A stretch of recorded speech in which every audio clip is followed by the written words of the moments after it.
Number 7.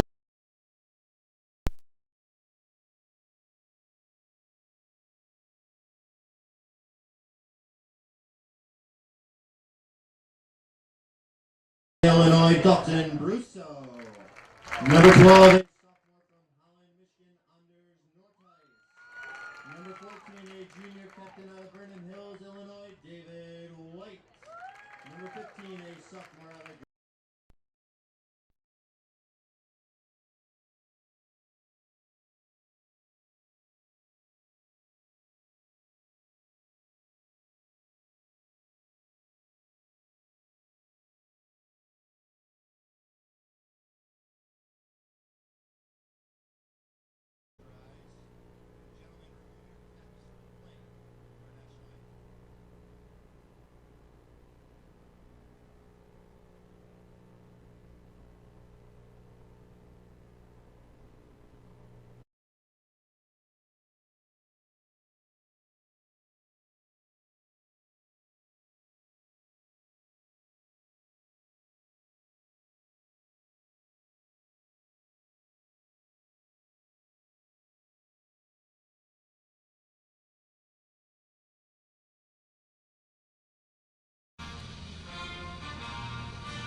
Good evening, ladies and gentlemen, and welcome to the campus of Hope College here in Holland, Michigan at Van Andel Soccer Stadium. Hopefully you just heard the playing of our national anthem, honoring our country, the great United States of America. And now you are tuned in to listen to the Hope College Flying Dutchman soccer team take on the Aurora University Spartans. It is a picture-perfect evening here for the beautiful game, as they call it. I am Eric Van Swal on the call alongside Carly Van Swal. What do you got for us? It's going to be a good game tonight. Both teams are coming off some tough losses, but also have had a good couple key wins for their programs thus far.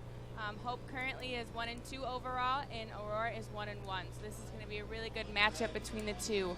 Hope has a lot to prove. They got a lot of younger players this season, only having 3 seniors and 1 junior on the squad, and being so sophomore heavy with having 14 sophomores.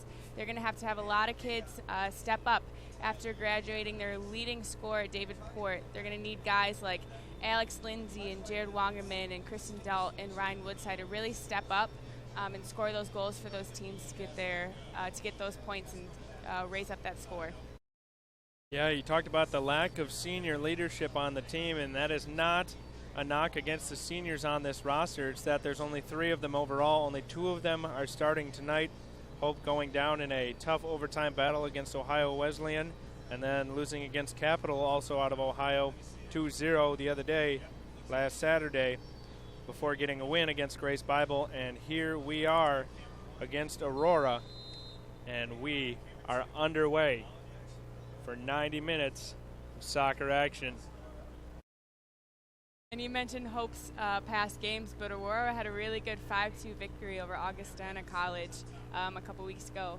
They had a big loss, though, against North Park University. It was 2-4.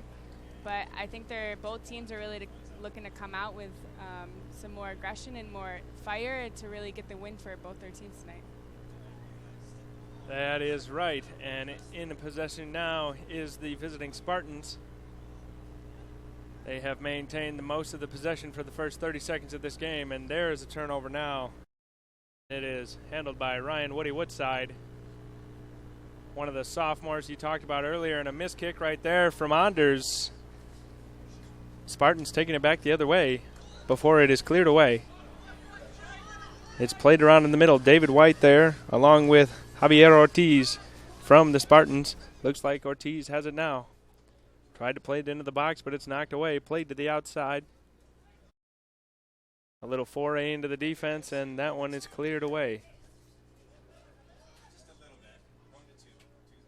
Spartans maintain possession, though, and Hope really hasn't seen any chances to touch the ball other than to clear it away in the first couple minutes here. Alex Lindsay, one of the seniors starting tonight, playing it back, playing it around Ben Hagman, was looking for Jimmy Ryman and lost it out of bounds. Throw in for the Spartans. Matthias Warren is going to chuck this one in. Throwing it into the box, danger area. It's volleyed around a little bit and played out by the Dutchman. Picked up in the back by Jordan Schur, sophomore, midfielder. He's still giving chase before it's booted away by the Dutch. Headed up, and Jared Wondergem comes down with it. And Lindsay now down the left flank, giving Hope their first chance at an offensive possession. And it's crossed in front and picked up easily by Zach McFarland, the goalkeeper, senior goalkeeper out of Fort Wayne, Indiana.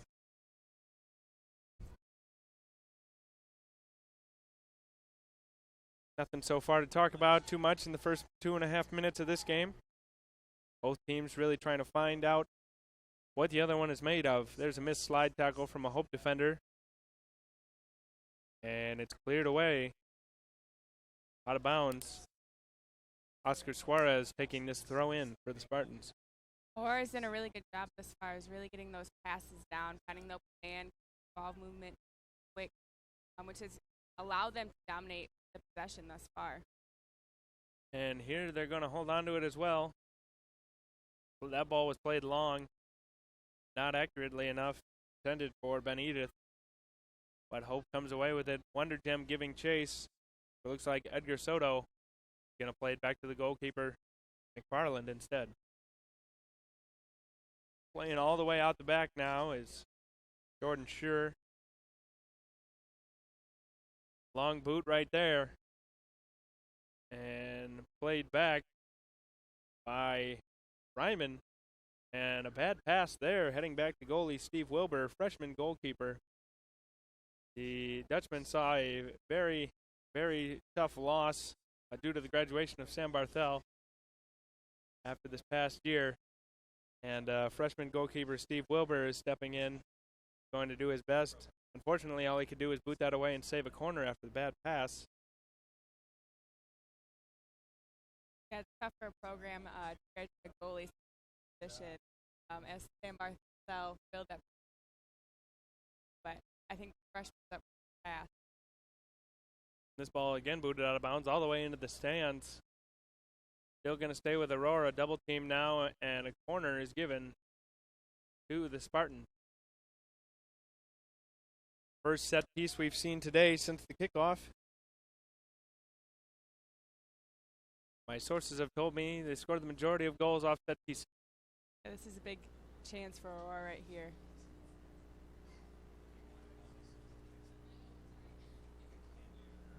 A Hope player tying his shoe in the middle of the box. And here's the boot. And it's played short. Attempted to be played back. That was Oscar Suarez taking that corner, and he's playing a little dipsy-do with Colin Foreman, who crossed it all the way over the box. In danger area now, right at the penalty area in the middle, before being cleared away by Hope. And here comes Woodside. He's got possession of it for the Dutchman and made a pass to Lindsay on the far flank. He keeps it in, and the Dutch are on the counterattack now, officially. Lindsay working one-on-one. Looked for a cross, but it was deflected away by Warren. And possession changes feet once again. Booted towards midfield. Headed back. And finally settled by Dalton Briscoe, another freshman. On the far side of the field now. He's looking for a cross, but it was blocked, deflected. That is Woodside throwing his hands up, talking about communication. Going to be a throw in for the Dutch. 6 minutes gone by in this first half, and still 0 shots on goal. And there is a large boot all the way over out of bounds for a goal kick.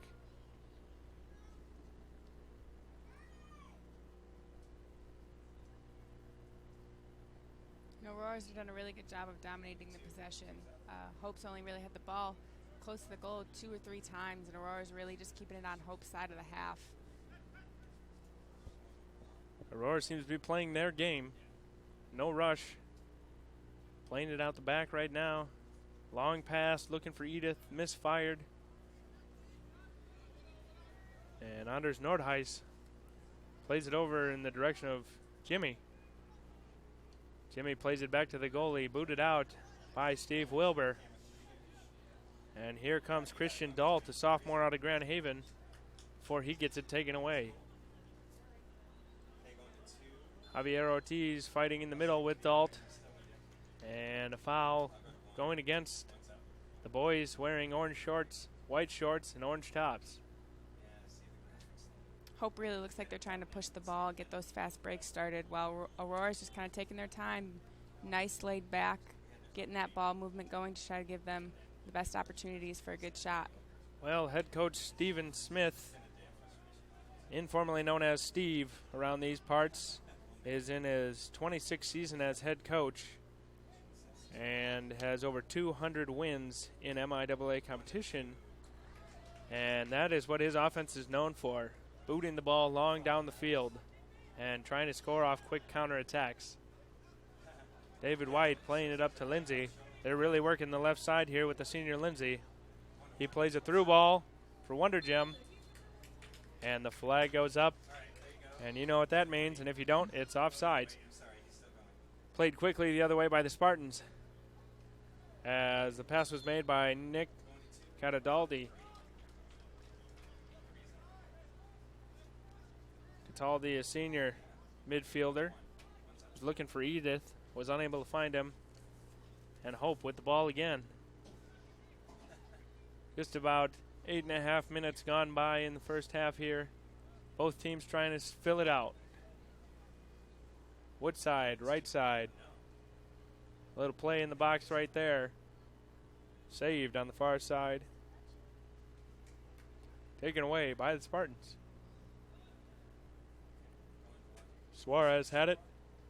Played it, gave it up. Ortiz. Playing it back now. Bustamante. And they're playing a little triangle on the far side. Looking to switch the field here as they get the ball to Schur. Schur and Warren passing it back and forth now. Schur surely in no hurry to get the ball away. Throwing out the puns tonight, are we? And just as we're throwing out puns, Ryan Woodside throws in a beautiful, beautiful pass to Wonder Gem, and that was saved nicely by Zach McFarland. First shot on goal comes just short of 10 minutes into the game. Ryan Woodside, nice through ball pass to Wonder Gem. And that was one of the best opportunities that we've seen all night from both teams as far as a goal goes. Well, that was even the first shot on goal. And that's one of the better opportunities you'll see for a goal in any soccer match. But a nice save. Zach McFarland coming up big in the early moments of this match.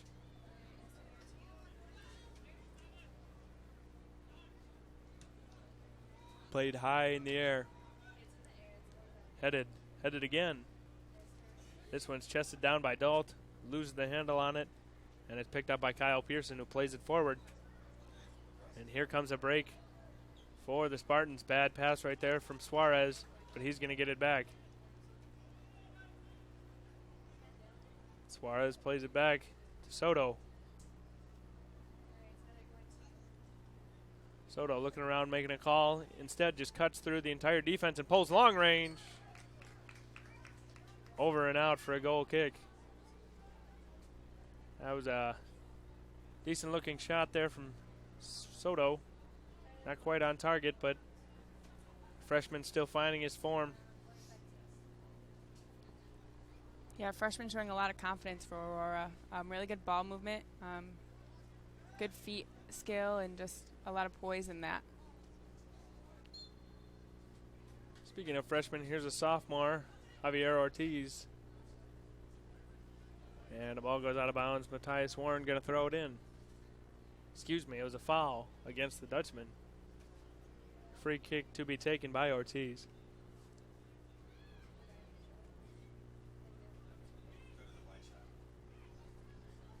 Ortiz setting up his offense. Warren ran over it. It's played in. One of the Spartans went down in there. Another one goes down, and there a whistle blows. Looks to be in favor of Aurora. Dangerous spot to commit a foul.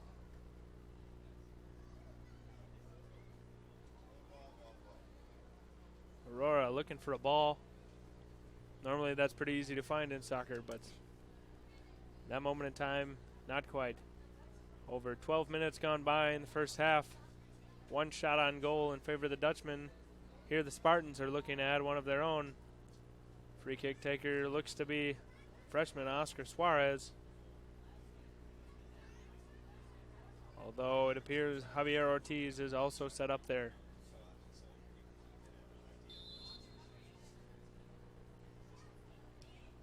And there's a shot on goal. Rebound. Put in nicely right there by the Spartans. Good shot from Ortiz. And Jordan Schur was there to clean up the rebound. And nice save originally from Steve Wilbur, but nothing he could do on the rebound. Wide open for Schur. The defense was not crashing for the rebound. And that is about as sure a goal as you're going to see. Yeah, good heads-up play by Schur. Hope doing their off the kickoff play, trying to boot it down the field like we see so many times from their offense. And it's given back to the Spartans. And what did I tell you? Free kick score, excuse me. Wow. Here I am trying to toot my own horn and I can't even get out the sentence correctly. Set pieces score the most goals, and you saw one right there. Rebound off of a free kick. Put away from inside the 6-yard box. And that's just shown the dominance that Aurora's had throughout this entire game. Getting that free kick, getting those penalty kicks, and keeping it on Hope's side. Even now, just dominating the play. It was truly surprising that Hope had the first goal-scoring opportunity and shot on goal, and really a really great opportunity as well because of the way Aurora had been playing, but that's what Hope does. They counterattack and they quick strike, and they're not known for their, as basketball people refer to it as, half-court offense. There's a bad pass again from Ryman. Great hustle from Nordhoist to knock it out of bounds, allowing the defense to get back and set up. They do get tired out there, running around for at least 90 minutes. Warren with the throw. Good toss right there, looking for Edith. And it's given back to Hope. The amount of possession change in this game has been pretty low for the most part. Has a nice poke right there from Woodside. Knocks it out, and adamantly calling for a tip is Bustamante. And the ref agrees with him. Those long passes that you're talking about that Hope's so known for just have not been working out for them so far. And Aurora's really taken advantage and done a really good job on defensive, stopping those long passes. And that'll happen when, scary moment right there. Freshman goalie Steve Wilbur almost made a costly error. Was able to boot it away just in time. What I was saying was that'll happen with teams who are known for their long passes like that. If the long passes aren't working or the defense is playing well enough, there's a good chance you could have a large dry spell when it comes to scoring goals. The boys wearing orange are hoping that is not the case tonight. And with Hope doing such a pressure offense and getting those fast breaks, it's more noticeable that Aurora's been with the ball more often just because they run those set plays. They take their times. They really run down the clock. And this clock has been running so far. Only a 1-goal advantage. Hope is still not out of this by any means. But another goal against them would be detrimental, and they really have not had the ball for a while. They had a chance to cross it in right there. It was Ryman, but cleared away. Knocked down by Nordheis. Let's see if Hope can stay on the offensive attack in the attacking third of the field for more than about 10 seconds. Lindsay with it now. Tried to leave it for Ryman and gives it away. Nick Cataldi, the senior midfielder, playing it for the Spartans. Now it's played in by David White, looking for Wonder Gem. Picked up nicely, Zach McFarland. Quick across the ground right there. Came all the way out to make the play. Lindsay back now. Played forward for Dalton. He goes down hard. And no call made. Kicked out into the stands from Bustamante. Got enough of the ball right there. Here comes Woodside. He's in on the goal. Oh, what a save right there. McFarland again is free in the middle. Kicked away. Ryan Woodside had a beautiful opportunity to try to curl it around McFarland and was unable to do so. Another great save. 2 amazing goal-scoring opportunities for Hope thwarted by Zach McFarland, the senior, showing why he is in the goal for the Spartans. And there's a foul against the Dutchman right there. Yeah, McFarland really showing that savvy veteran skill that he has, looking so comfortable out there and really trusting his defense and knowing that his defense is going to get to the place where they need to be. And even though the defense has let him down a couple of times, he has been there to back him up. Stepping up, big players make big plays in big games, and that is what he is doing so far tonight.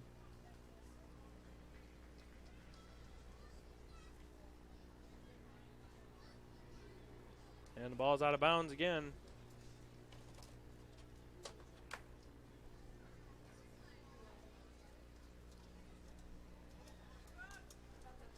Played into Lindsay, almost hits the referee. Here comes downtown David White. Playing it way long on the far side. Defended nicely there from Colin Foreman. And it's cleared back. Suarez with it now. Going the wrong direction, and Hope's going to come away with this in the attacking third. Tossed around in the mixer. Dalt with it, makes a nice move to get around one defender. Towards the 18. Stuffed on his pass and fighting for it. The ball rolls over the line. Given to the Spartans. Warren again with the throw in now.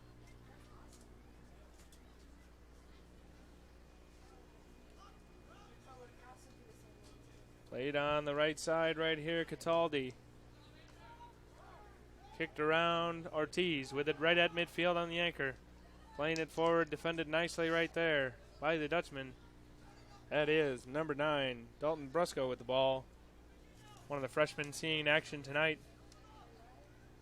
Safe to say this team might be pretty good in a couple years when these freshmen and sophomores are juniors and seniors. Yeah, I'd have to agree with that. I think they had a really good senior leadership last year, and they're going to get a little bit more from this year. So they're just going to have a lot of knowledge going into their junior and senior seasons, and I think just playing with each other for so long and getting comfortable with each other is really going to help them out later on. Not only does it build chemistry between the team, but the experience you get overall is unparalleled. And going down, James Ryman. A foul against the Spartans. And number 19, Kyle Pearson, is on the deck right now. Looks like he may have an injury. 20 minutes gone in the first half. He is up and walking around now. Subs look like they're about to come in, though, for Aurora. Free kick here for the Dutchman. Alex Lindsay going to take it. He puts it in the mixer. Parried away nicely by McFarland.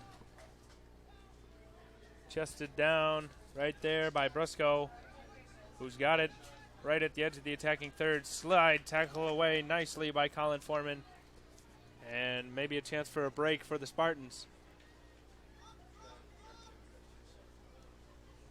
Cataldi took a little too long, and Hope's defense was able to get back. And now Ortiz and Suarez will try to set up the half-court offense and pass inside. And unable to handle it was Cataldi, and it rolls harmlessly to the goalkeeper. Jason Graves and Jacob Goring are standing right at the midfield line, about to come in as this ball keeps being headed around the middle of the field. A couple of substitutions on their way. So far, no evidence of subs coming from the Dutchman. McFarland, the goalkeeper, with it, looking to boot the ball down the field. Instead, plays it short. Played out wide to Foreman. Excuse me, that is Soto. And Jordan Schur, the goal scorer, playing center back, but has a goal to his name off of a corner kick earlier in this contest. 1 of 2 shots on goal for the Spartans. Ben Hagman, nice defensive play right there to get the ball back in. Here come the Dutch. Long range shot. Wide. That is sophomore Christian Dalt. Substitution. Entering the game. And that ball across the line will induce substitutions now. Edith coming out as Goring comes in. And Suarez coming out as Graves come in.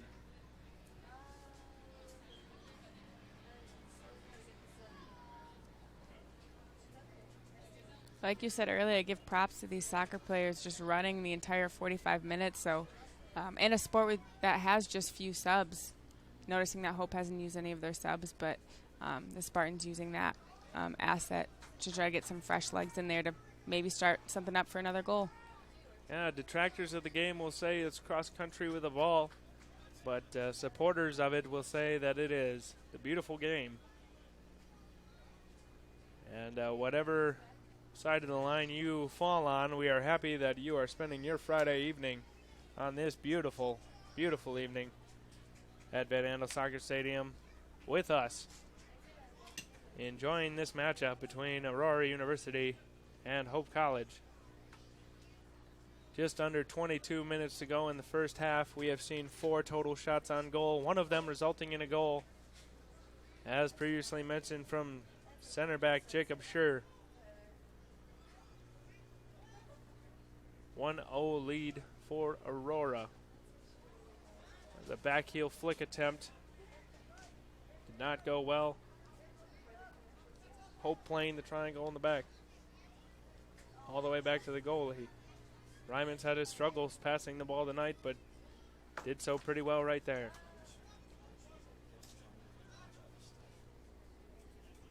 Played back. Warren over to the sub, Jason Graves, a freshman, getting his first action of the night. And turns the ball over promptly to Hagman.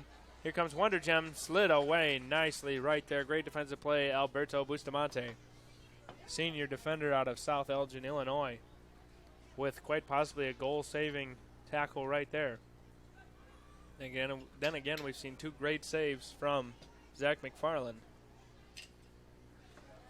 Woody Woodside on the far side, crosses it with the left foot. Was looking for Dalt at the top of the 18, overshot him. Pearson held by Ryman, and that's a foul against him, but probably a smart play there. Just allow the defense to get back on their own side. The Spartans do a really great job of locating the ball and putting that pressure on Hope's offensive players, and just to regain possession. They come at them full force, and no matter where the ball is, they just seem to regain possession of it within a few seconds of it to maintain the control and dominance that they've had.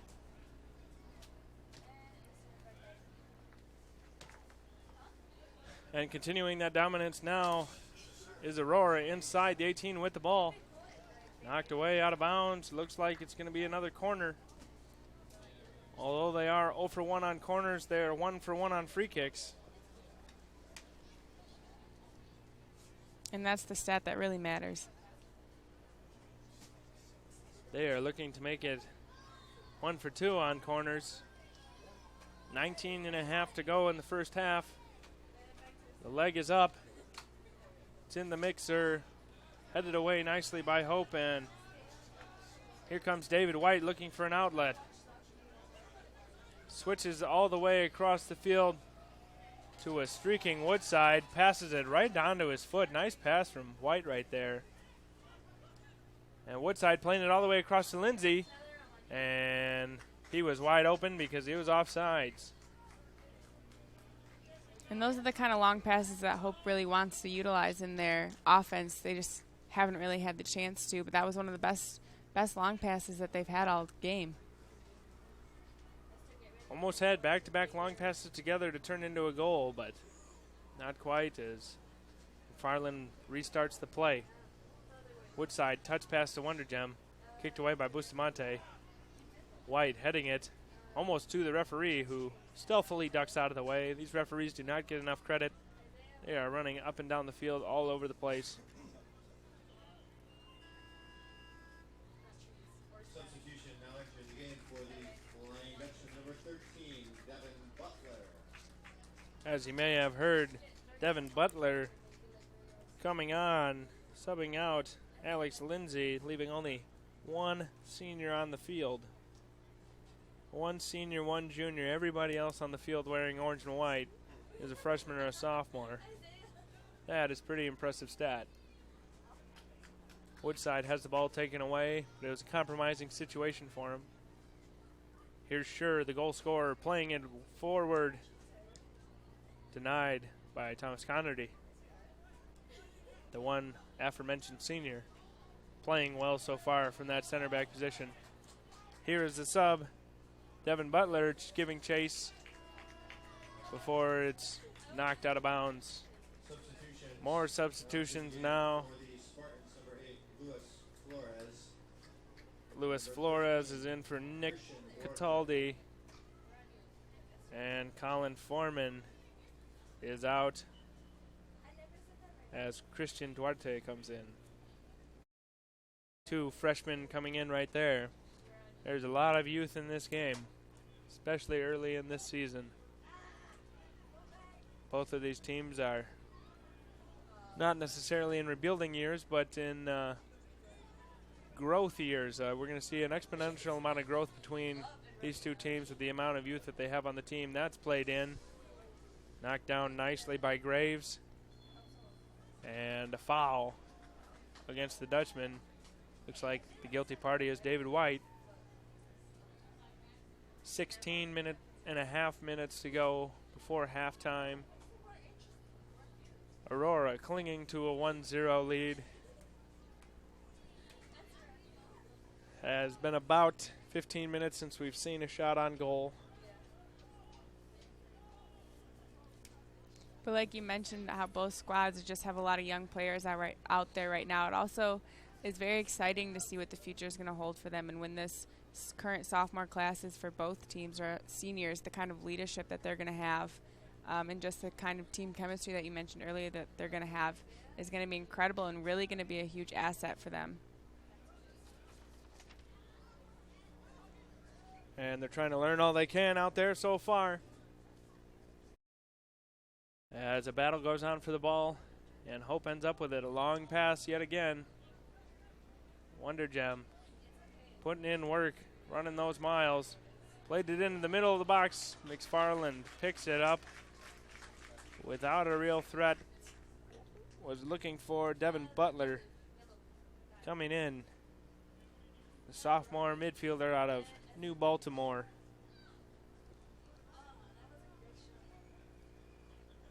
And that one's knocked off the foot of Duarte. Hope adding another sub, Christian Dalt coming out as Josh Hagney is coming back in. He has had an extended absence from the playing field, but is back with us now.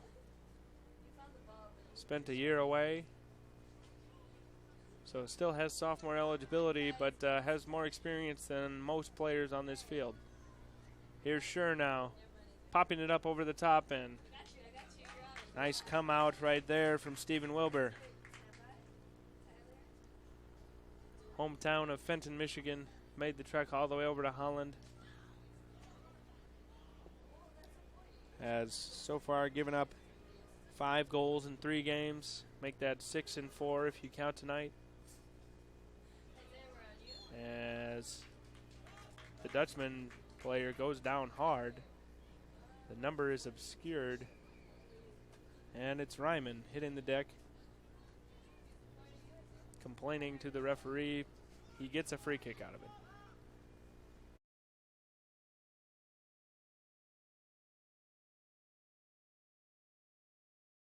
Played back right around midfield. Not a whole lot of action happening for Hope, playing it all the way back to Wilbur, the goalie. 13:40 left in the first half. Hope trying to equalize. And Aurora trying to double their lead. Schur with it again.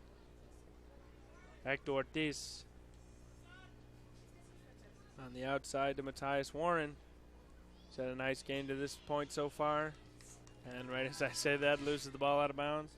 Substitutions now during the game for Aurora, number 12, Lino Garcia. More substitutions coming in. Lino Garcia coming in for the Dutchman. For the Spartans. Samuel Mason out of Wheaton, Illinois, the sophomore midfielder, is coming in for the Dutchman. Both teams really trying to take advantage of those subs later in this first half to get those fresh legs in, get the energy back up so they can maybe strike the fire to score the next goal. Mr. Mason playing right mid, coming in and giving Ryan Woodside a well-deserved break. Another substitution now.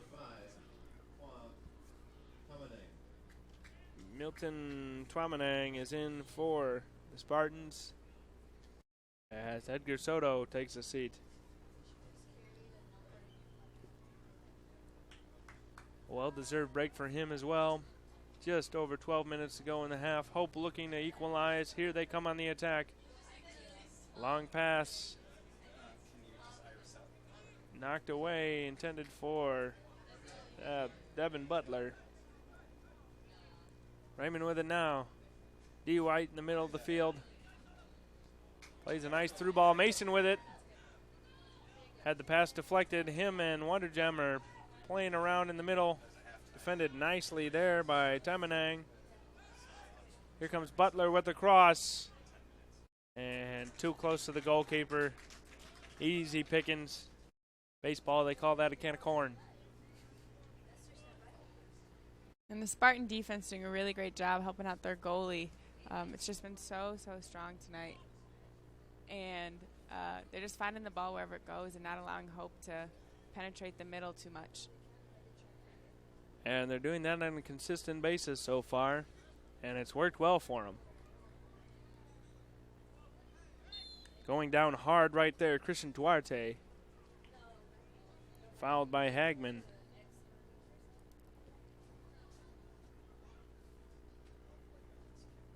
Free kick for the Spartans. Just under 11 minutes to go in the first half. 2 shots on goal from each team.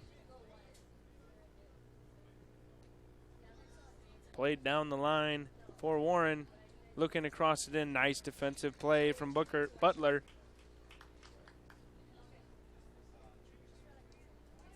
Awarding a corner to Aurora is the referee. And Javier Ortiz taking his time, letting his offense get set up. Yeah, the Spartans not in too much of a hurry, but this is another great opportunity for them to score another goal. Last time they played it short, played this one long, cleared away by Wonder Gem. Hagney was looking to run with it, but it was picked away by Bustamante. Flores charging into the middle of the field, uncontested. Tamanang on the far side. Back to Flores. Flores had a little bit of a double team. Pops out to Tamanang. In the middle of the field, Ortiz. Warren. Here's Scher. Plays a nice through ball right there to Bustamante. Excuse me, that is Garcia. Garcia crosses it in, saved by the goalie.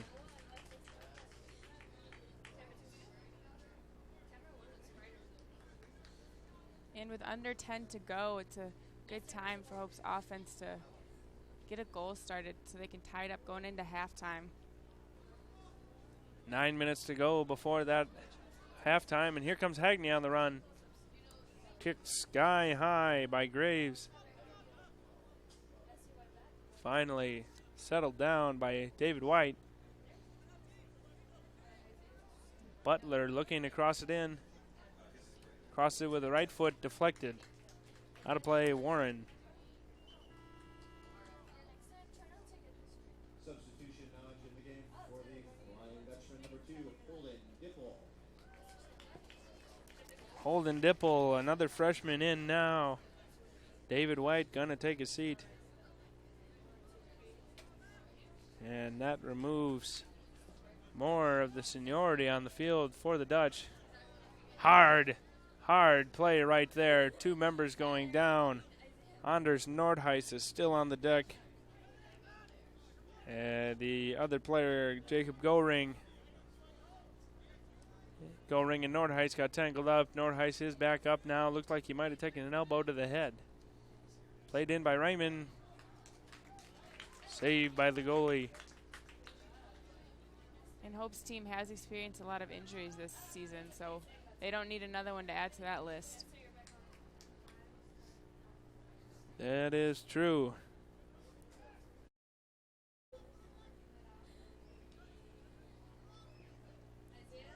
Hope looking to go back on the attack now. Instead it's knocked away, knocked out of play all the way up, almost into the booth. Looks like somebody made a nice grab though. Pretty sizable crowd here for this wonderful evening to be outdoors. 7 minutes to go before halftime. Tamanang plays it. Flores. Goring and Flores were playing a little give and go. I think they'll count that as a shot on goal, even though it might have been a elongated pass. Completely switching the field entirely, looking for Booker. Unable to find are the Dutchmen.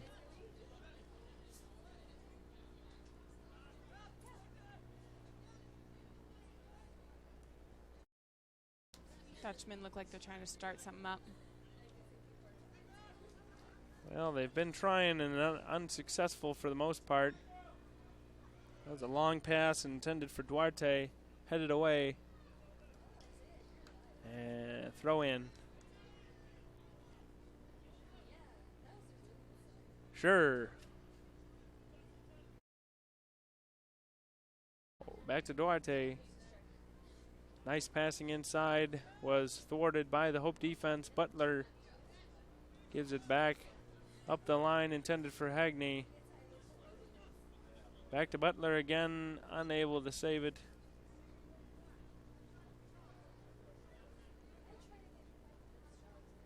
Thrown into Duarte. Nice tackle there from Ryman. Jimmy puts a charge into that one, looking for Hagney. And Hagney just almost comes up with that. Graves went down in the action, but the ball rolled harmlessly to the goalkeeper. Just over 5 minutes to go. Looks like the Spartans watched their film on Hope, though. They've seemed ready for all those long passes, known that they're going to happen, and known what to do with them when they happen. Well, that is the one issue when you get a coach who's been there for 26 years, as Coach Smith has. There's going to be a lot of film out there on your tactics. And if a team does their homework, they're going to be able to spot your weaknesses. And the Spartan defense doing just that. It's as if there is only 300 of them and the entire Persian army is descending on them, and they are still holding them back. Thank you for giving us a history lesson on this fine evening. Well, you know what they say, you learn something new every day. You do. Gerard Butler, quite possibly related to Devin Butler in that movie, 300. If you have not seen it, it is definitely a recommended film. We're just trying to culture you folks. That is what we are here for. You thought we were here to talk about the game in front of us. No, we are here to culture you. And to enjoy the beautiful weather that it is outside. You don't get too many picture-perfect days like today. No, the weather could not be more perfect for a soccer game. And if you are so intrigued by this that you want to come back outside tomorrow, feel free, because Hope College will be playing against Benedictine College at 7 p.m. again at this very same place, very same field, at the very same time, 7 p.m. tomorrow night. And for those of you that don't know, this little two-day tournament is the Cal Bergsma Memorial Tournament. And it is a joint event between Hope College and Calvin College.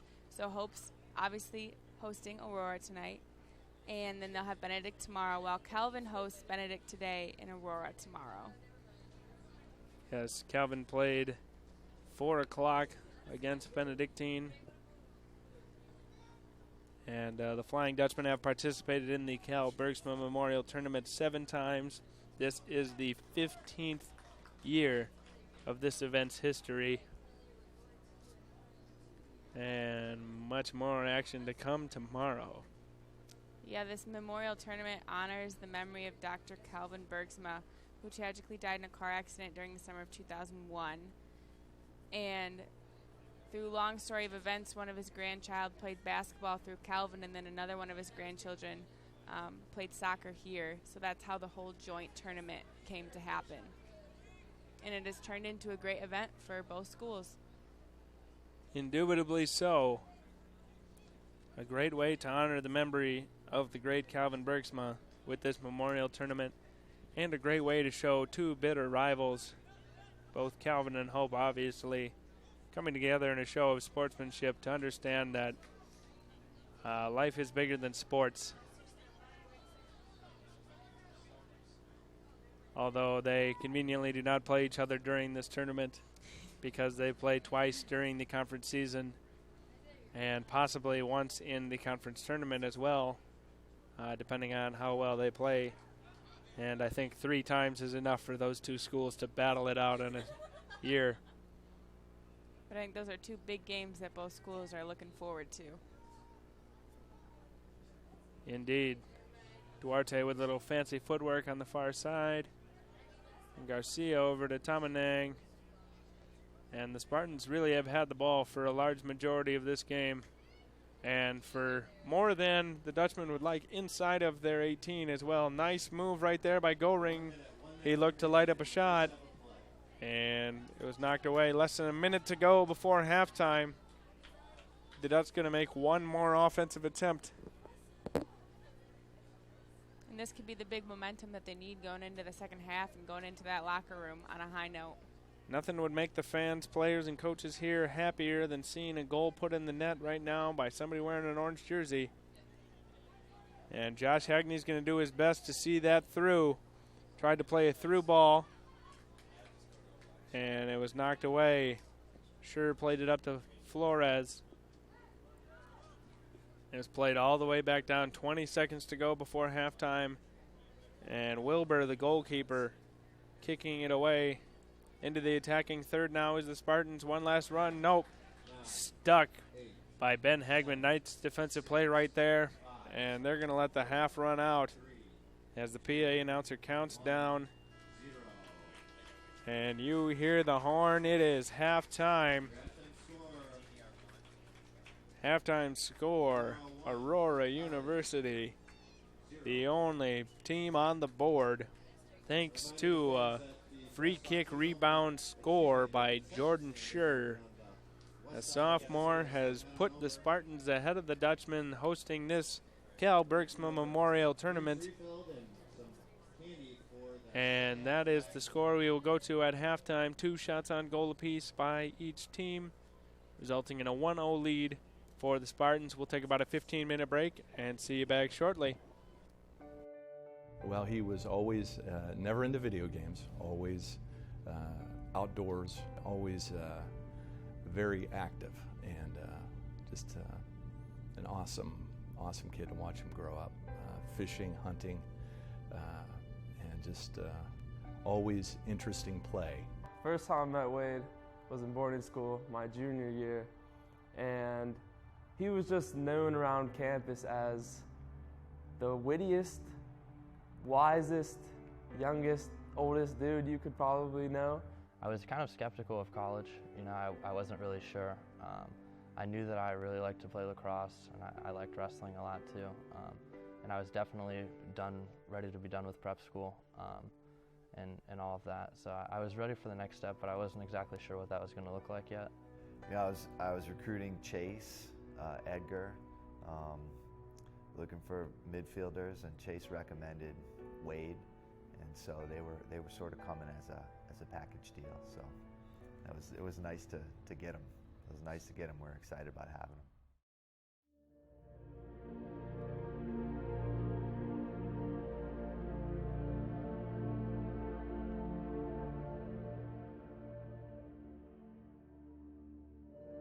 I thought I got cut in half because I couldn't feel my body, and it was just like the most like time just like stood still. And I just remember like my entire body was really cold, and then I tried to stand up, but I just fell over immediately. And on the third story of this house, they were putting in a really big single pane glass window, so they needed a bunch of guys to help them get it to the level that they needed it on. And so I was, in order to do this, normally they have a platform with some sort of like a forklift or a man lift or a scissor lift, something like that. So the operator of the forklift put the platform on, which is normally tied down by 2 chains and a lever on the back, and he forgot to tie it down to secure it correctly. So myself and 2 other guys got on the platform and were holding the window, and we were being lifted up, and we got there, we set the window in place, tacked it down just with nails, and we put the caulking around the outside of it, and just one of us shifted just the wrong way, and it tipped the entire platform off and pulled the window out of the frame at the same time. So we all pretty much started falling, and I remember thinking to myself as I'm falling that I need to get away from the platform. So I tried to jump away from it. And as I did that, there was a concrete like barrier wall at the bottom, and I'm pretty sure, I don't remember exactly, but I'm pretty sure I bounced off of that when I landed, and then I rolled on the other side of it into, you know, like a pile of dirt, and then the platform landed and then rolled right over top of me, and I'm pretty sure that's what did the most damage.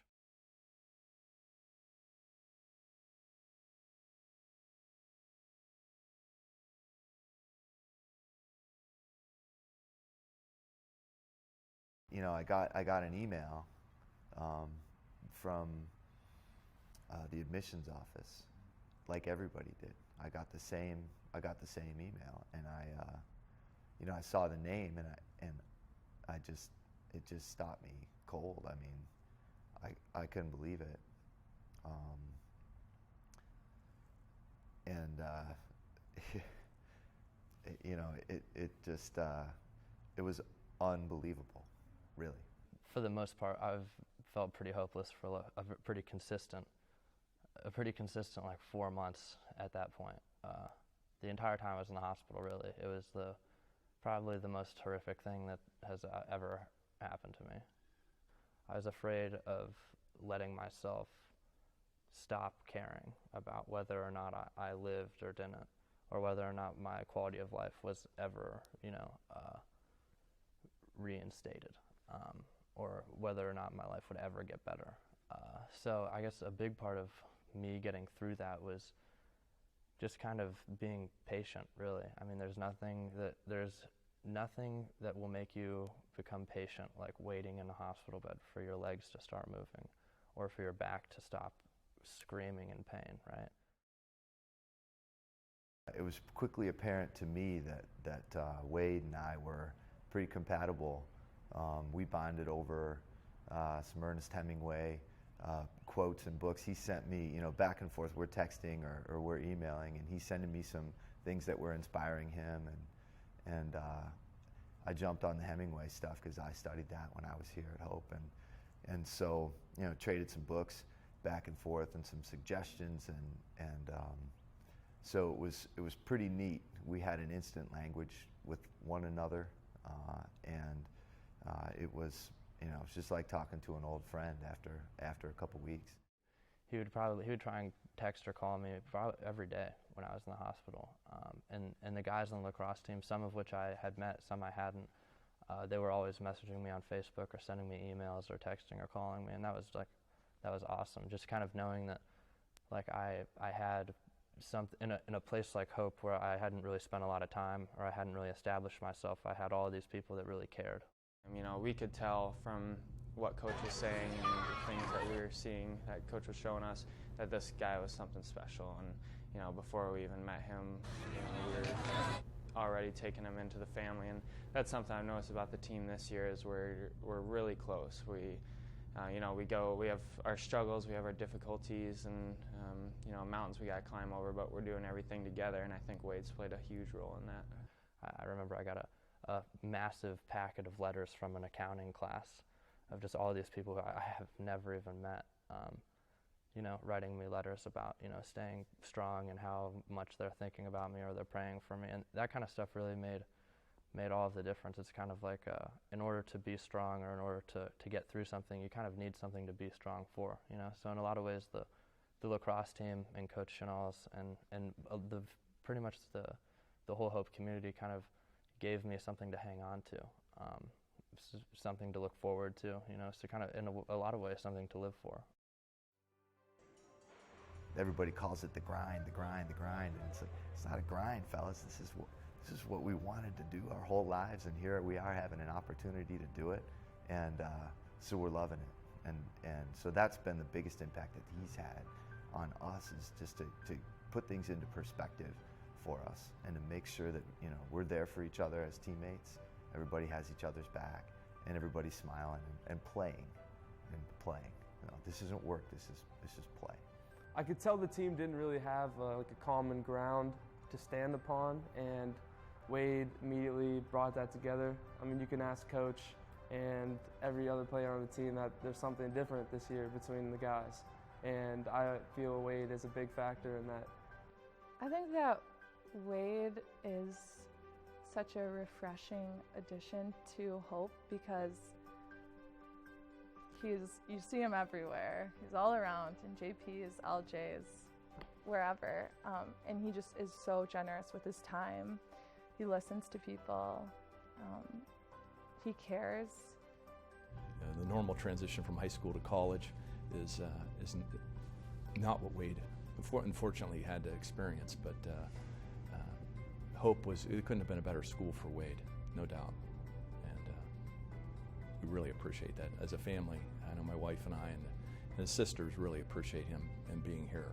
And it's clear that he's been through a lot. He's had his struggles, but everyone goes through their struggles, and I think Wade has really helped the team in their personal lives and outside lacrosse to overcome a lot of challenges, and just whether it's daily or big picture stuff that maybe some of us don't even know about. I think he's really inspired us in that way.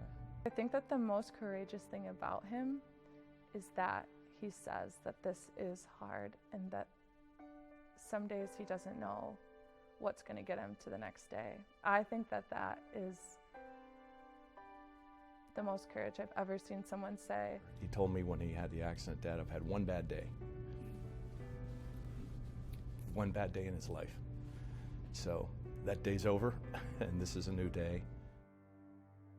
Courage to me would be believing in yourself against all odds. A man can be destroyed, but never defeated. And that's Wade is a man. Wade is the man. I call him the man. So. You know, the average person can just, you know, walk 10 feet and it's no big deal, but seeing him do that and really push through and fight just to take every step is really inspiring for the team. He's using his inability to do what he used to love to inspire people, and I think he's still in the process of figuring out what it is that he loves right now, but he's not wasting a day, that's for sure. In that process of becoming an Eagle Scout, one of the things they ask is, you know, what makes Wade an Eagle Scout? They ask it to the other scouts, and the one thing they all said, he has courage. You know, I don't really know, because sometimes throughout this process, and I know this whole award is about courage, and when you first asked me about the award, I was like, well, I don't really know why I'm getting it. I mean, it's my life. No one can live it for me. You know, this is the circumstances that I have, and I have to do something with it. But I think it's really not letting circumstances rule your life, and not letting the thing that holds you back define who you are.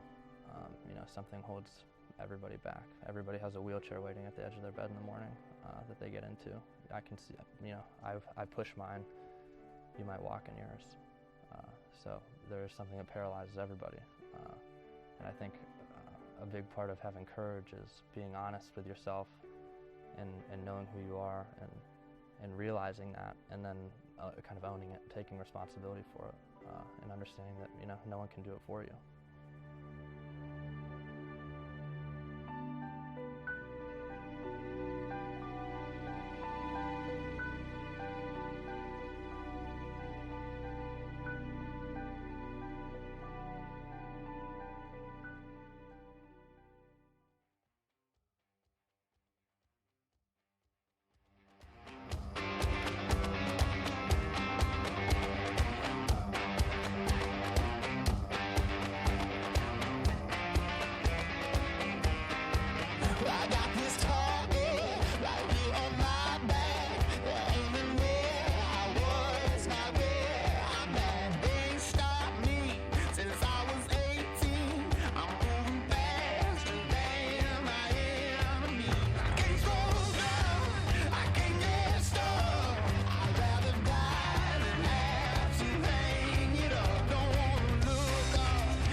Welcome back, ladies and gentlemen, to the second half of this Cal Bergsma Memorial Tournament opening round duel between the Hope College Flying Dutchmen and the Aurora University Spartans.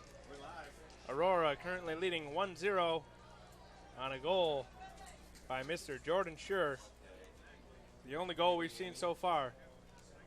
Just starting the second half. Hopefully Hope is able to turn it around.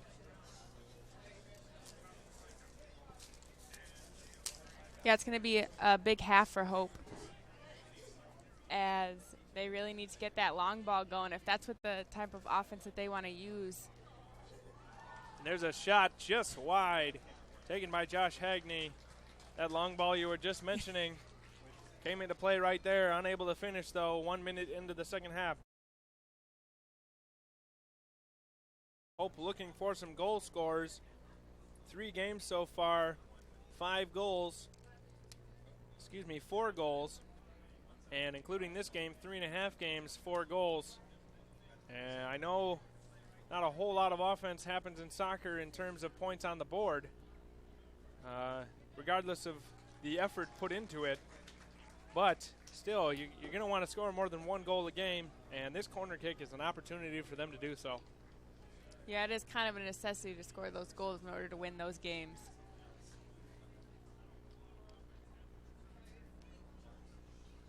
The first opportunity of its kind for Hope so far today. Taking their time, allowing the offense to get set up. It's played short, knocked around. Great save again.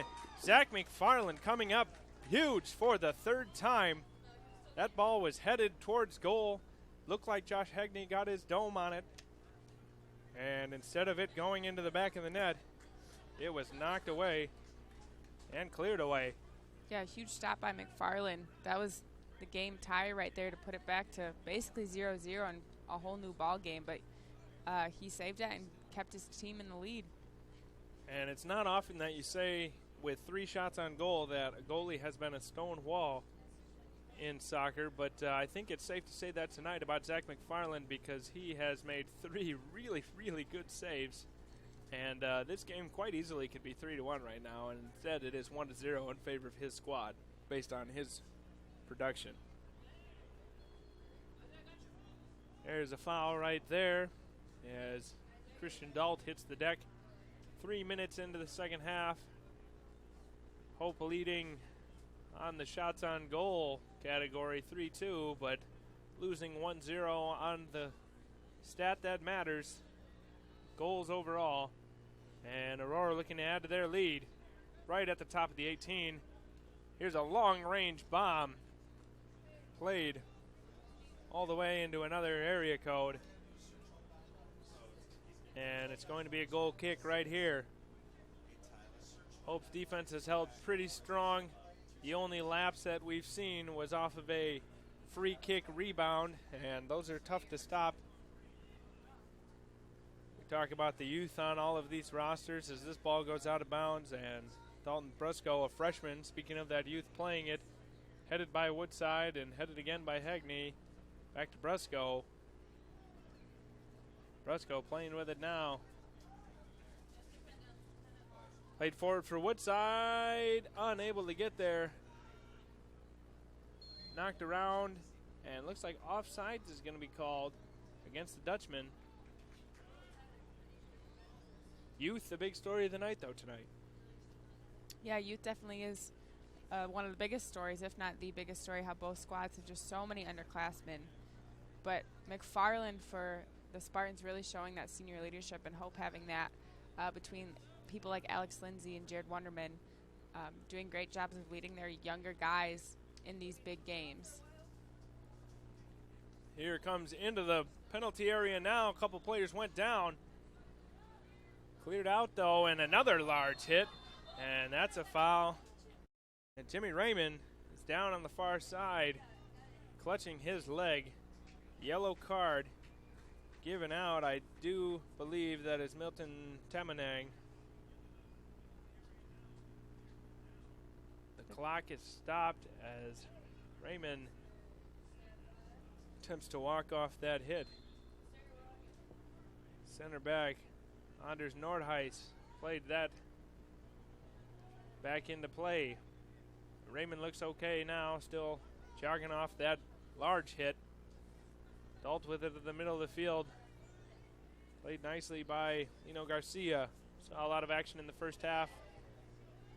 David White put a Spartan on his back.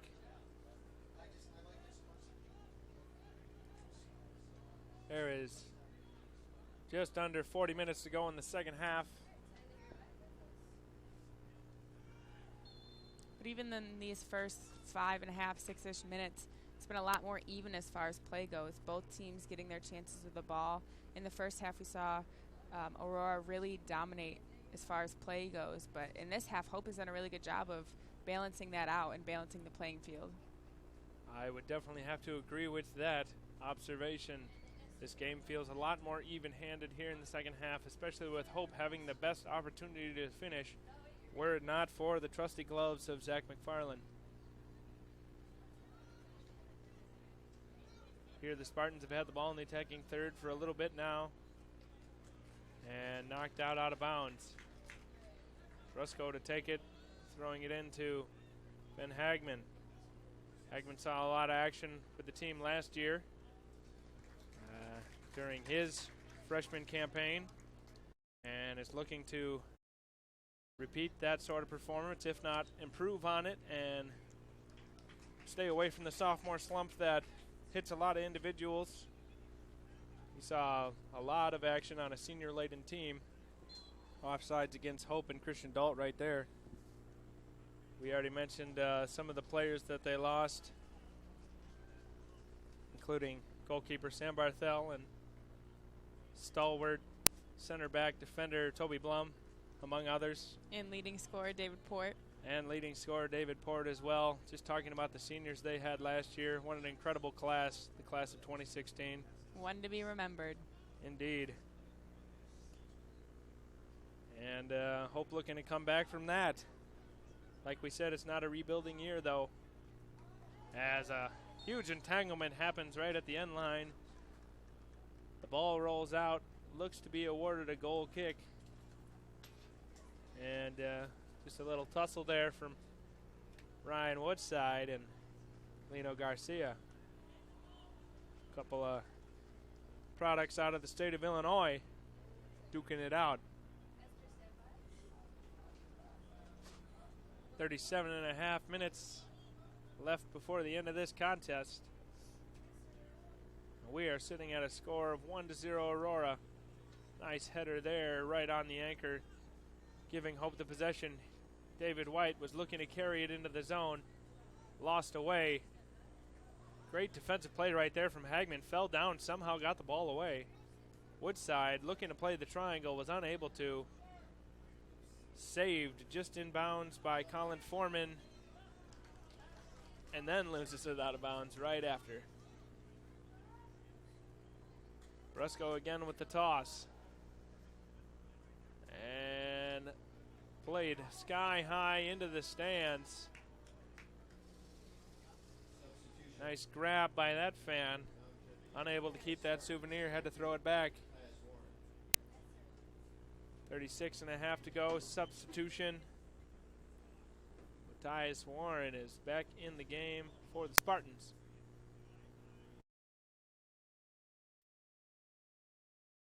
Soto throwing that one in, booted long. And the ref blows his whistle and throws up another yellow card. This time against Ben Edith, senior forward. 2 yellow cards against the boys in blue. And they're going to have to be careful with their play the rest of this game. Yeah, they're really starting to pick up the aggression, but there's just been so many little entanglements with bodies just flying on the ground that the refs are starting to pick up on that and trying to keep each team safe.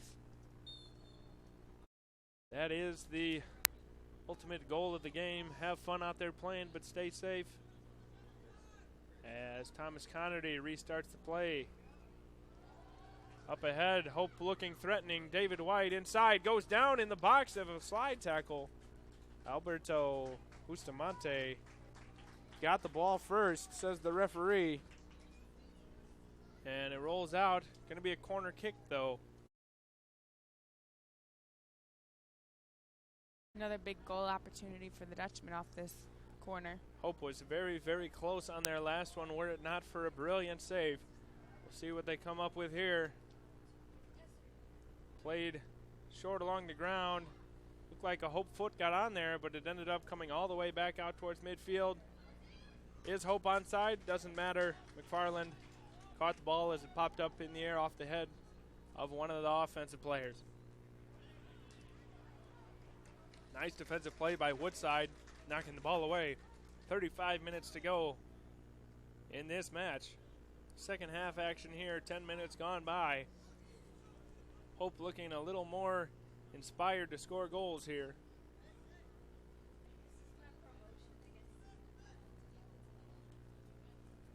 Edith was looking to switch the field of play, unable to do so. Raymond picked it off nicely, looking for Lindsay on the far side. That boot they're known for so well. Great defensive play. Jason Graves taking it away. Now he's looking for the long-range bomb back the other way. And it's going to roll harmlessly across the end line. Goal kick. Well, we've seen about 50 minutes of action, 5-0. And we've seen 5 total shots on goal. For you non-math majors out there, that is about 1 shot on goal every 10 minutes. See, learning new things. We got math, history, pop culture. We got it all. We'll continue to throw in as many subjects as we can. Again, we are a collegiate broadcast after all. Learning is the name of the game. And one of the major perks about D3 sports is education is the main focus. Indeed. Most of these guys are brains in the classroom as well as athletes on the field. Foul right there against the Spartans. Dutch about to restart play. And they are spending the first majority of this game learning how to beat Seth McFarland.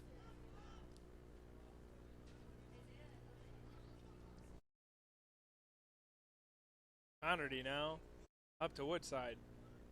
Woodside ahead to Dalt. Hounded nicely right there. Great defense by Kyle Pearson. And he's rewarded with a throw in for his team. Substitutions now. Goal scoring Jordan Schur back in, as well as Javier Ortiz. Lino Garcia and Alberto Bustamante get a well-deserved break.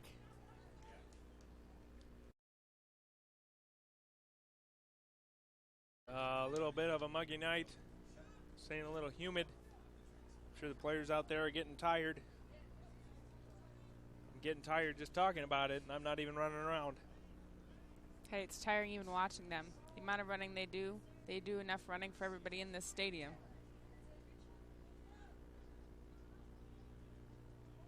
That is definitely true. And there's a close chance right there. Held on again, Zach McFarland. And he looks to be slightly injured himself. After making 4 great saves, is sitting down. Looks like he's trying to stretch something out. May have injured himself making that phenomenal save. This announcer was shielded and doesn't know what number shot it for Hope, but my sources tell me it is Christian Dalt, number 15. Looks like McFarland's doing pretty good, walking it off. He's standing up now. Hope taking this opportunity to get a drink break. 32 minutes and 5 seconds left in the second half. And McFarland looks all right now.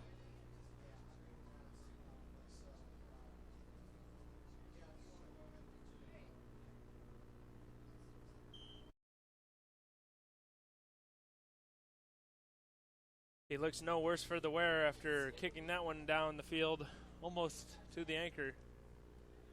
And 2 kicks later, it is in the hands of the other goalkeeper. Hope looking to push it up again.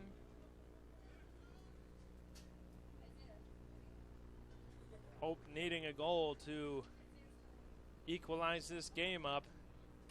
Still down right now despite 4 pretty good shots on goal. Could very easily be 4-0 were it not for Zach McFarland, who we thought youth was going to be the story of this night, and Zach McFarland is quickly turning into the story of the night himself. Yeah, Hope having the opportunities to score, and it had some really, really great shots with some really great assists, but McFarland just showing why he's the senior leader out here in goal in such a prominent position, because he's doing a phenomenal job with it. Yeah, Ben Hagman went down hard there, and Hope's going to get a free kick out of it, probably too far away to attempt a shot on goal. And Alex Lindsay will put it into the mixer. And we'll see what comes out. There it goes. And almost a back heel flick in right there. I think that was Hagman who had a shot at it, just couldn't quite get his foot to the ball. And Spartans dodge another bullet right there. McFarland doing a great job of tracking that ball. Christian Dalt absolutely clobbered Javier Ortiz right there. And Ortiz is pleading with the referee, asking why that is not a yellow card after seeing 2 of his own teammates receive yellow cards earlier this game.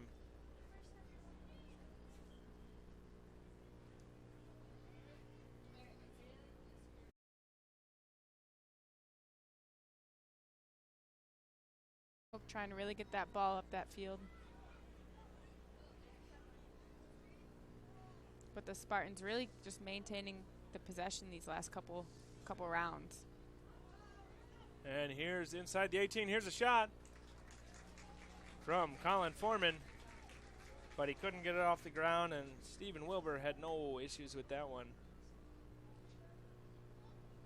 29 and a half minutes to go. Hope still searching. Probably had more quality opportunities than Aurora has, but Aurora is the team with a mark on the board. And in games like soccer, it only takes one, whether it's a good shot or a lucky shot, but that one shot can be the difference maker. Makes a huge difference for sure. If Aurora puts another one in, this game is probably out of reach, but if Hope puts another one in, this is anybody's game. That one goal makes a huge difference. You definitely want to score first, and Aurora is happy they are the ones to have done so tonight. Nice fancy footwork there. I believe that's Lindsay on the far side.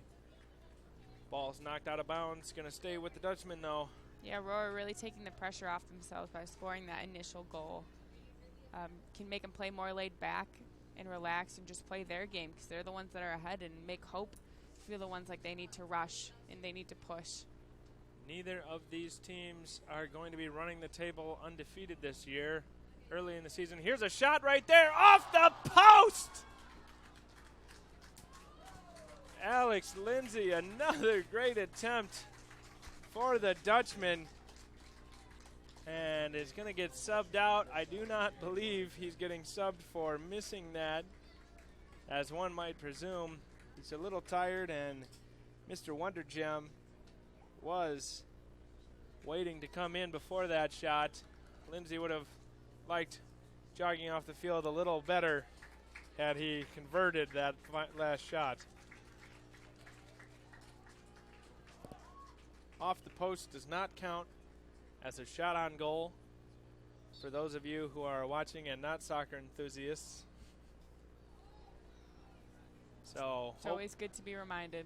Hope's shot on goal count will remain at 4, despite one hitting the goal itself, and looks like a really, really good opportunity from where I was sitting.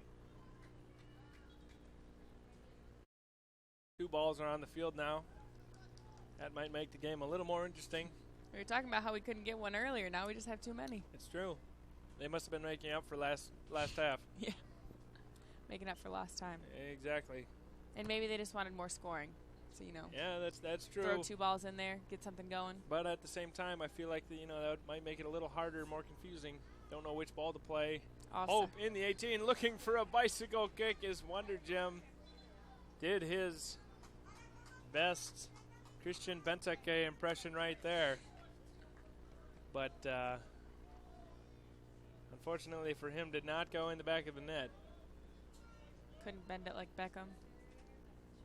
Not quite right there. Hope putting on the pressure in the attacking third. Their own attacking third. They're putting on the defensive pressure. Hockey fans would call that the forecheck.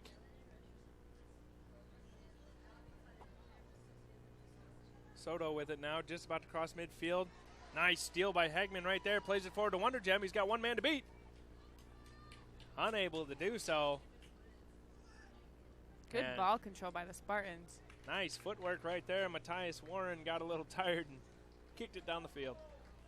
Connerty restarting now, 26 minutes to go before the end of this game. Hope has had several opportunities to score.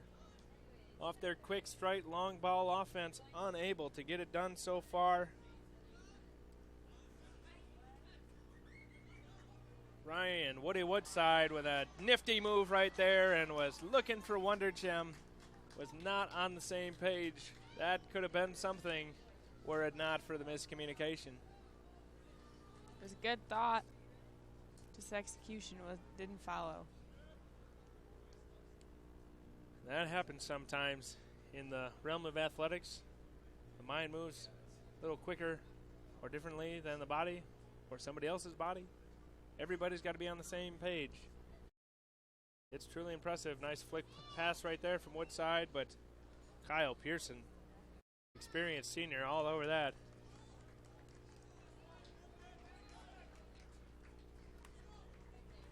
Couple of senior backline members for the Spartans, including their goalkeeper, are keeping this team in the lead. Although Hope has had their chances lately and have been unable to finish.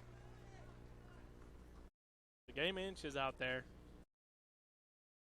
It is, and now that we're entering under the 25-minute mark, Hope's got to be feeling a little bit more pressure as this clock is winding down. It's not slowing down for anybody. Time stands still for no man, as they say.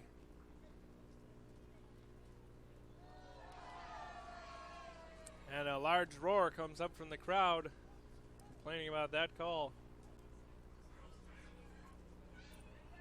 I don't think Hope fans can be too upset, though, because they are getting a free kick. Tough angle from here, but left footer, James Jimmy Raymond, coming in with the boot. Looks like a Hope player had a shot at it again, unable to convert. Looking to counter are the Spartans. Making a nice run here is Oscar Suarez down the left side, switches the field of play into the middle. Colin Foreman, top of the 18. Here comes Cataldi back in. Looked to cross it. Nice defensive play right there. And out. Staying with the Spartans. Here come a couple subs. Butler back in for the Dutchman. And Bustamante back in for the Spartans. Woodside taking a seat for the Dutchman, and Soto taking one for Aurora. Here comes a throw-in. 23 minutes to go in the second half. Aurora quite possibly threatening here with a throw-in near the corner flag. Inside the danger area, and that one's in the back of the net. Crossed in right there, Nick Cataldi, and I'm not even quite sure whose foot that went off of. That might have been an own goal. It looks like it went off Hope's defender's foot. And sometimes you throw it into the mixer and see what happens. And that time, regardless of whose leg it went off of, it squirreled into the back of the net in favor of Aurora. But that's a huge goal for Aurora. That's a game changer. And going down in the box is Anders Nordheis, taken down by, looks like Lino Garcia, who gave a nice chase right there. Excuse me, that was 17, not 12. Ben Edith gave a nice chase right there. No, the goal is credited to Nick Cataldi, who is the man who crossed it into the 6-yard box. Because nobody is really sure who that went off of, and we assume at this point it went off of a Hope defender. Very unfortunate to see that one cross the line into the back of the net after they've had so many close chances lately. And we talked about how one goal can swing this game. Now it almost looks like it's out of reach for the Dutchmen. Under 22 minutes to go. They're down 2-0. Only have 4 shots on target. Granted, all 4 and 1 off the post legitimately could have been goals. But they're really going to have to step up the offensive pressure now if they want a chance in this game. Yeah, the Dutchmen got to be feeling a lot of pressure, and that panic's got to be setting in. 2 goals in 21 minutes is going to be a tall task, but I wouldn't count them out quite yet. You know what they say, as cliche as it is, it's not over till the fat lady sings. And all the ladies in the crowd tonight are looking pretty svelte. So I don't think we're going to have to worry about that happening anytime soon. Several substitutions for the Spartans now. I see Flores back in, Duarte back in, and Goring back in.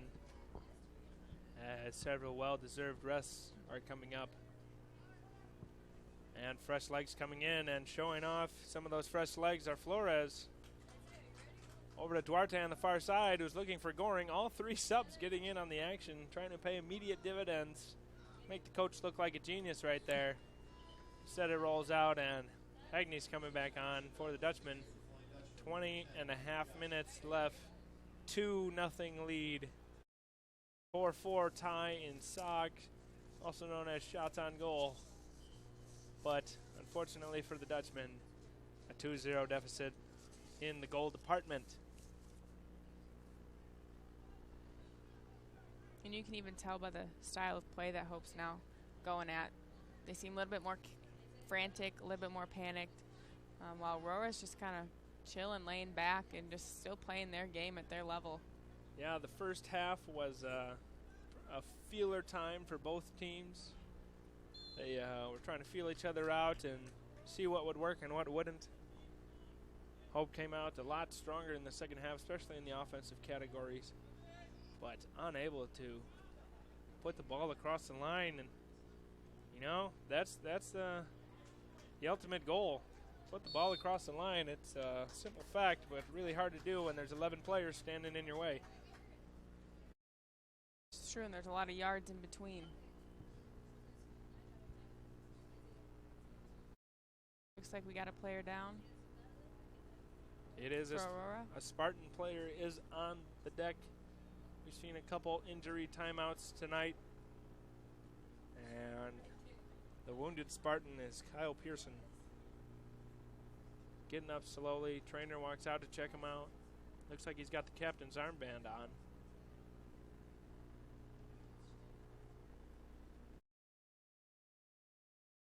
Looks like he's walking off okay.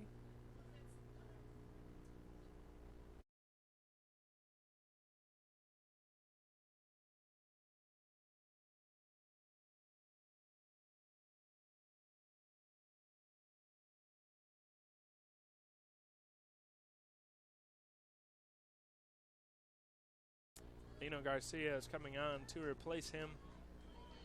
19 minutes, 19 seconds left. Put into the mixer by the Dutchman and off of a Spartan defender.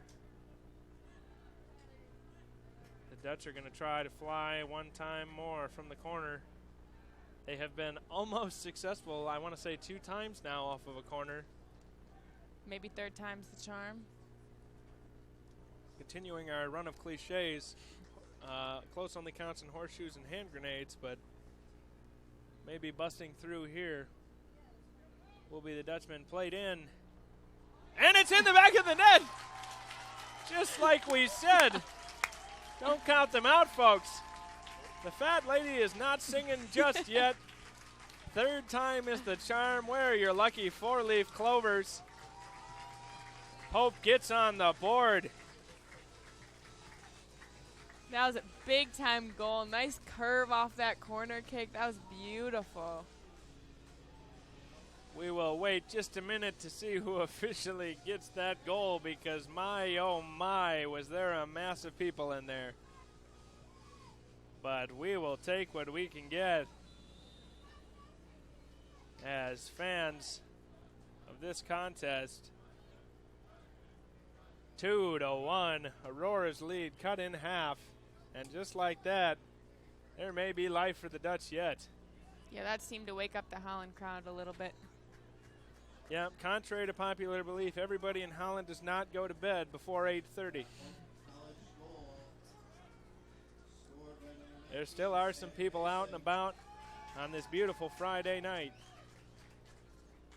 I mean, where else would you be except watching soccer? That I can't answer. And we thank all of you who are listening to this broadcast alongside of us. There's no place we'd rather be, and it seems like there's no place you'd rather be either. If you're listening to this 90-minute cliche train run. And culturing event. We're teaching valuable life lessons in culture. That's true. All the way into the station. You only got 17 minutes and 40 seconds, to bring it home with us. We hope you'll hang out that long at least. Could we be looking at overtime? Looks like we'll have to stay and find out. Hope needs one more for that to happen. Aurora going to do their best to make sure it doesn't. Possibly looking for another of their own. White playing it ahead to Hagman. Tried to split the defenders, and in my experience, you don't split defenders in soccer. It is very difficult. Gotta have a lot of ball control for that one. 17 minutes left. Foul against the Dutchman.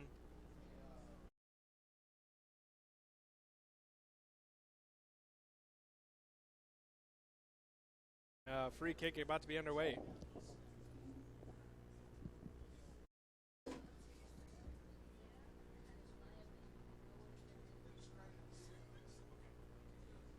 Looks like Hope subbing in some players, getting some fresh legs in there.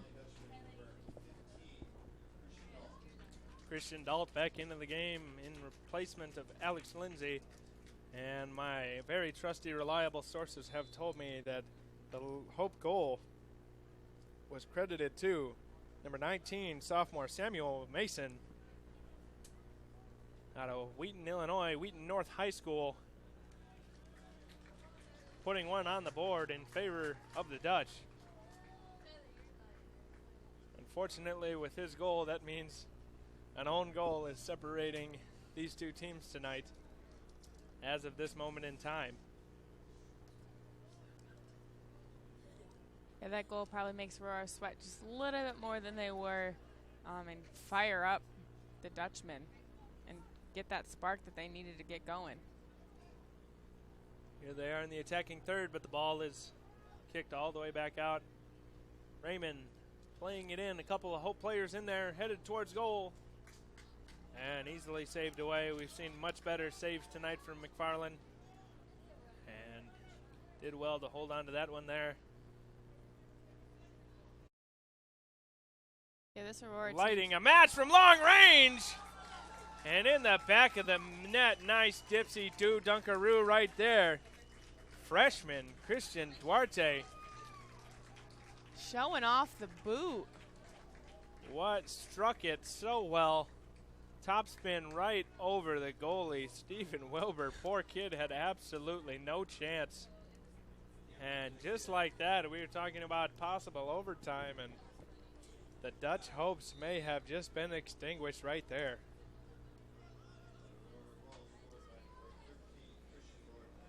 That was just a rocket. An absolute firecracker right there. landing in the back of the net, perfectly struck, perfectly placed. And great timing as well for the Spartans. They couldn't ask for much more than that right there out of the freshman. No, we were talking about senior leadership in the goal, but freshman leadership out there on the field scoring the goals. Head coach Ryan Lacken can definitely be happy with that, I'm sure. He subs on Pearson, who was injured earlier. And Suarez takes a breather. Just over 15 minutes to go. 1/3 of the second half left to play. And Hope is on the board with 1/3 of the points that Aurora has. David White, fancy footwork there, playing it into the 18. Hagney gonna rip it. Deflected. Wide right. And a goal kick is awarded. David White arguing his case that it should be a corner. Unable to do so successfully. Starting to visually see the panic on the Dutchman's players as the clock's winding down. There's only so much that they can do.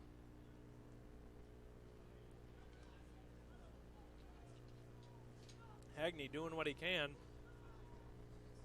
Playing far side. Cross to the top of the 18. Hagney again spins, fires. And a wall of defenders was in the way. A couple of players got entangled there. Nordheis all the way back to retrieve. Plays it back safely to the goalie. Up ahead to Hagman. Under 14 minutes to go now.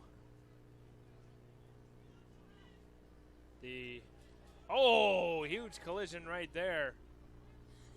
Pearson essentially colliding with Goring, his own teammate, as the Hope player got out of the way just in time, but the emergency feelings and urgency that Hope is feeling right now is palpable, especially since they have not had control of the ball the past minute or so. And right as I say that, it's stolen away by Devin Butler. Ben Hagman right at midfield, 13 minutes to go. And Aurora doing their best just to play out the clock until the bell tolls on the Dutchman, as that one is booted all the way into the river. That's going to be a fun one for the ball boys to get. Yep, gotta love the river balls. Bracing in nature. Well, that's true. That brings up a good point. We haven't talked about the natural sciences enough tonight. True. Got to add a little bit of everything in there, right? Exactly. The importance of trees. Trees. Photosynthesis. Yes. That ball was played in. Caught at the penalty area by McFarland. Chlorophyll. Let's see, what other natural science terms do we know? All the good stuff. All the good ones. I just learned the other day that aspen trees are one tree, even though they look like a lot of them. Oh. It's all one tree underground. See, I learned something new today. There you go. Now you have your natural science lesson there as well. Right. Woodside back in, as well as Lindsay for the Dutchman. And Ian Connolly seeing some action. The junior forward coming on with 12 minutes to go. Goal scorers, Sam Mason taking a break for the Dutch. 11 and a half minutes left. 3-1 lead for the Spartans. Time is running out. Aurora trying to put this one to bed. And it's only 8:41, so if they want to put it to bed, maybe they should head over to the Warm Friend. They still got 11 minutes left.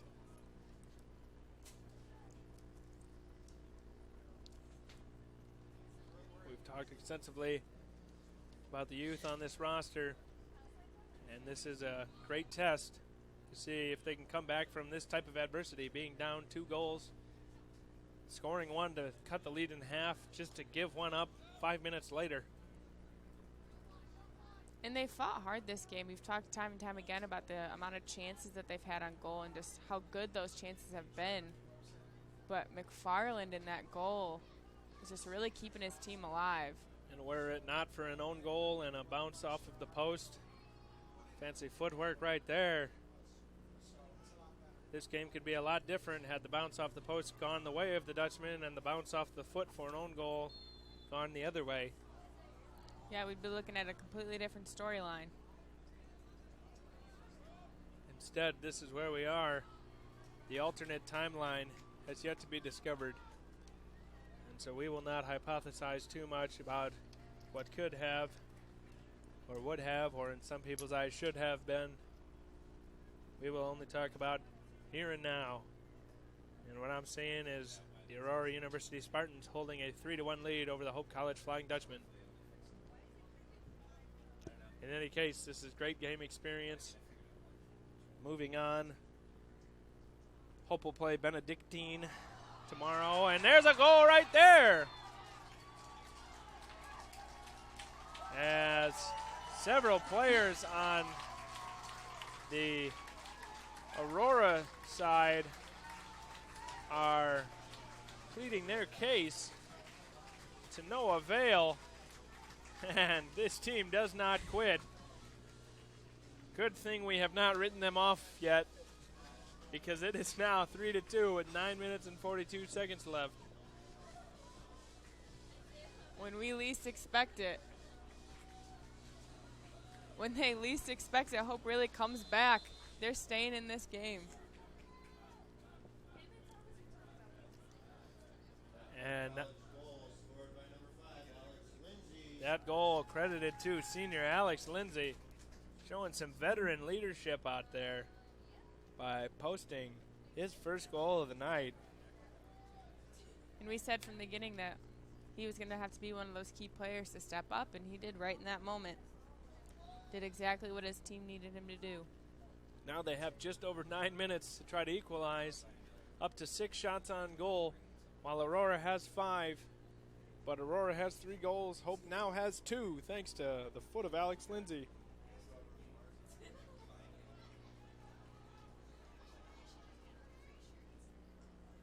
Hope pressing on the attack again. Knocked out of play. Lindsay forces the turnover. Is known as a passionate player. Looking to throw this one in. Long range throw in, sees Hagney in the middle. Headed back by the Spartan defense to McFarland. Plays it on the far side. And a lot of open space over there. The Hope players on the field and the players on the bench, this is the most energy I've seen them have of the entire game. And why not? That goal would energize me as well. Even I'm back in action now. In the middle, danger area, behind the defense. And was Jacob Goring knocked out nicely by Anders Norheis. Just under 8 to go, but Aurora going to be on the corner. And definitely not in any rush to take this corner kick. No, time's definitely on their side. Time has been on their side the entire game since scoring the first goal in the first half. Didn't see a whole lot of action in the first half. Only a total of 4 shots on goal and 1 goal. But here we are in the second half, 4 total goals and 7 total shots on goal. That corner comes in a little long. Kyle Pearson chasing it down. Nice takeaway right there. Played ahead to Hagney. Makes a nice move. Out of bounds, takes the throw in. Looking all the way across the field for a streaking Lindsay. And it was just caught on the back heel of a Spartan defender. David White and Ben Hagman do a nice job tandeming, double teaming Lino Garcia, but the referee says no, that's a foul. Puts a halt into the fast break that Hope was trying to articulate. They've been trying to matriculate the counterattack all night long down the field. And only been able to do so successfully one time. Their other goal coming off a corner kick.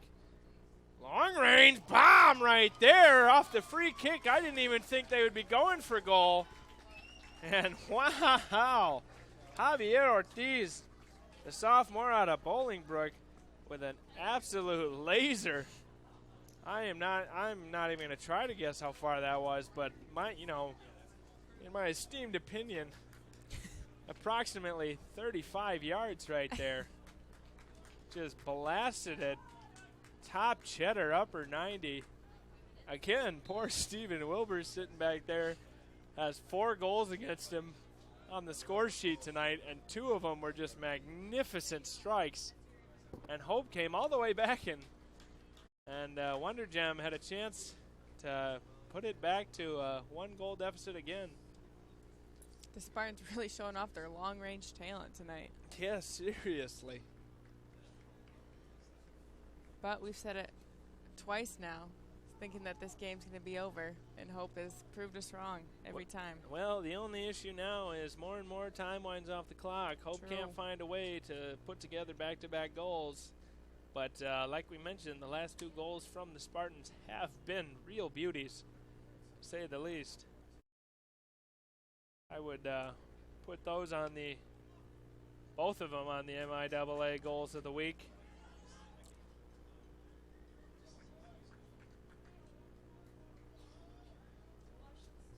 Five and a half minutes to go. Hope's going to need a very large offensive campaign to attempt to overcome this deficit. But unfortunately, heading into the attacking third are the Spartans. And they look to be holding it in the corner now, trying to delay time as much as possible with this 2-goal lead and time winding down. Now they played back out in the middle. Be careful, they can hit from 30. We've seen that. And we noticed early on in this second half that the playing field is pretty equal.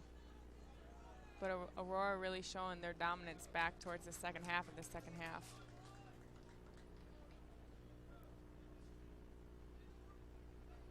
Hope gonna throw it in now.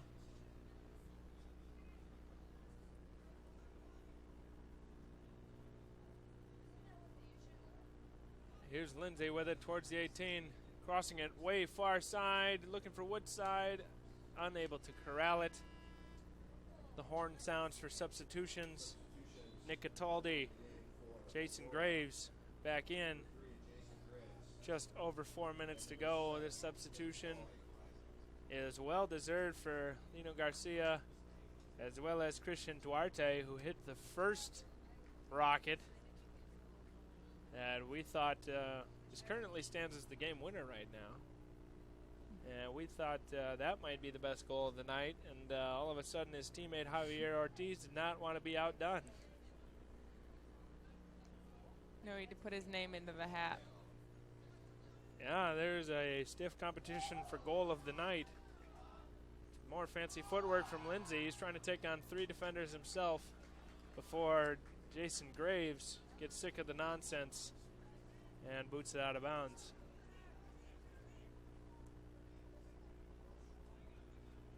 You mentioned earlier how tough it is to take on 2 defenders as you try to take on 3. Up in the middle, brought down by McFarland. That is the positives of being able to use your gloves while everyone else has to use their feet and heads. They could use their hands. This game would be a lot more interesting. A little bit different dynamic. In a much different way. I do not mean to insinuate anything by that statement.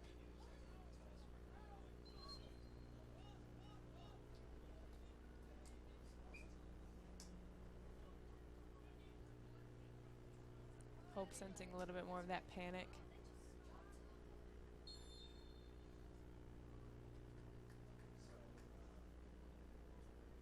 And that panic and urgency is setting in for sure now. 2 minutes, 45 seconds to go. Free kick from Nordheis.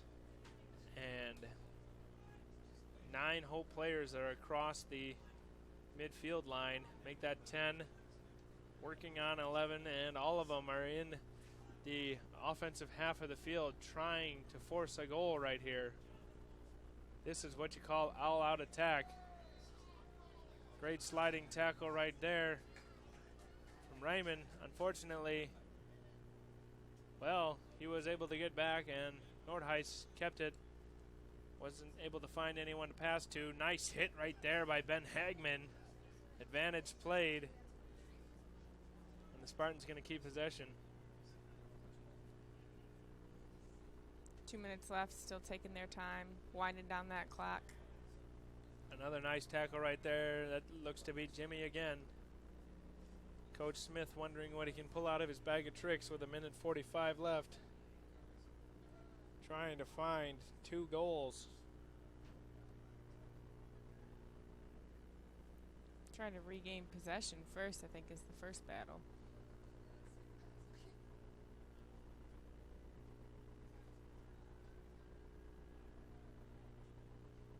Get a throw in from off to the side. And it's winding down now. Ball goes out again for another throw in. 71 seconds left in the game. Time is running out on Hope. You don't like to write them off, but I don't see a whole lot of teams scoring 2 goals in under 60 seconds, especially when the other team has the ball to start that 60 seconds, excuse me.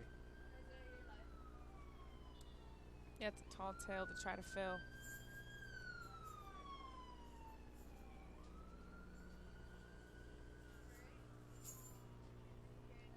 And it's back to the Spartans. A little bit of an open area. That is Connolly taking it in. Thought he might rip it from long range based on what we've seen tonight. Looks like everybody on this roster can hit from just about anywhere, but not the case there, as he wanted to wind the clock down.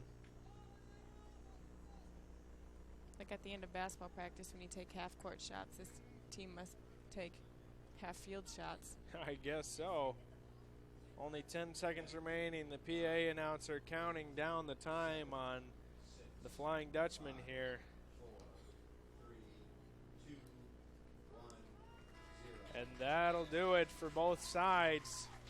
Aurora University Spartans coming away with a 4-2 victory over the Hope College Flying Dutchman. Both teams ended up with 6 shots on goal. Hope, a couple bounces not going their way, including one off the post and several great saves by what I have to deem the player of the game as Zach McFarland.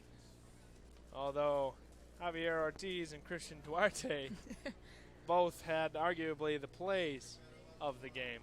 True.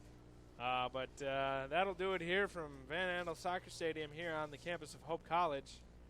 4-2 victory in favor of the Spartans over the Flying Dutchman. Tune in tomorrow, Saturday, September 10, 7 p.m. kickoff as well. Benedictine will be here visiting Hope, as the victors you just saw tonight of Aurora will be playing the Calvin College Knights.